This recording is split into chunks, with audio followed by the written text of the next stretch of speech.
Ladies and gents, welcome back to Punk Politics with me, Abe Thompson.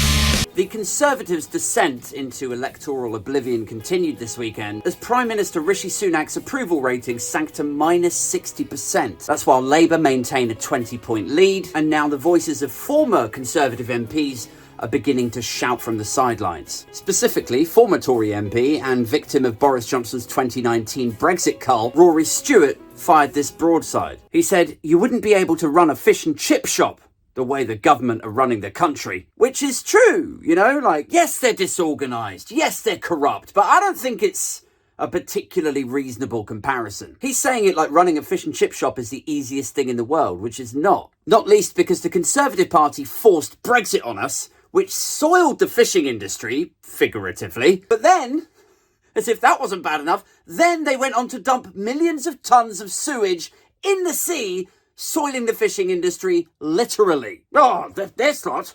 They'd struggle to run a fish and chip shop. Yes, and I long for the day we rejoin, if only to put an end to this new great British tradition of a deep-fried, battered hangover dump. Rory Stewart is just the latest to heavily criticise his own political party. Nadine Dorries recently resigned, making a series of unpleasant remarks in her resignation letter, which was actually quite shocking, because normally she makes unpleasant remarks in her interviews. Why?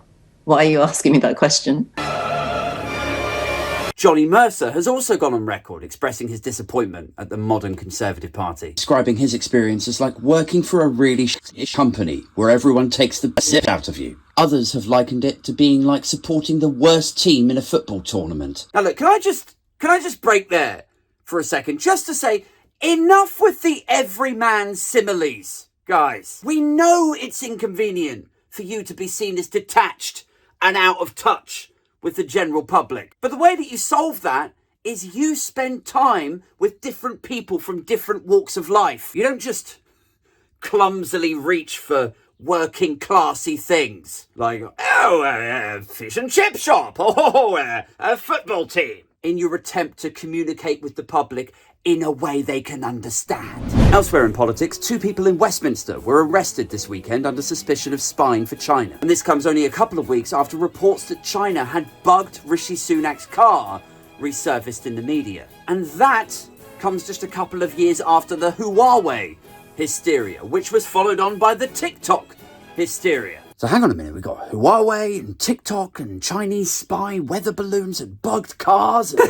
Honestly, what is it going to take for Rishi Sunak to step up? I'm sorry, but you can't be putting bugs in my car and you can't be infiltrating Westminster with spies. If you want to get the inside scoop and influence British politics, you're going to have to join my anonymous donors breakfast club like everybody else. To be fair, it does sound like he's taking it reasonably seriously. He's asked for a face-to-face, head-to-head meeting with his counterpart over in China. I don't know, man. I don't know how seriously he can expect to be taken. I mean, okay, look, I'm going to ask you nicely one time. Please stop spying on us. Are you spying on anyone? Right. So, A, don't be such a shameless hypocrite, and B, what are you going to do about it? I mean, you're cut adrift from that trading bloc you used to lead. We've got more nukes than you, and you're 5'2"?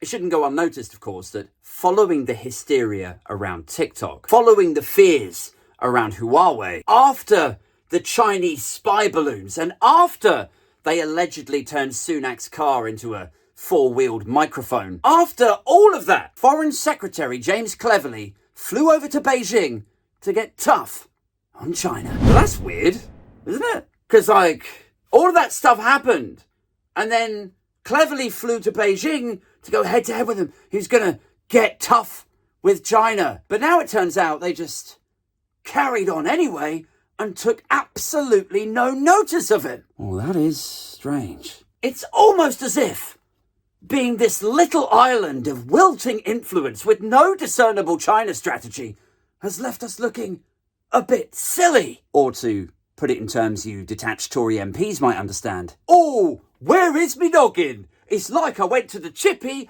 after watching the footy in the pub drinking me pint and I feel like I forgot my coin purse. Anyway, what do you guys think? Do you think China are actually sending spies over to the UK? Do you really honestly believe that China have amassed these armies of engineers that construct software to listen to you on your phone to gain influence in the UK? Or do you think it would just be easier for them to donate 20 grand to the Conservative Party and they could know all of the secrets and have as much influence as they liked? Do you think we'll begin to see a few more former Tory MPs speaking out against Rishi Sunak's government? How long do you think it will be before the first cabinet resignation? As always, let me know in the comments below. Peace!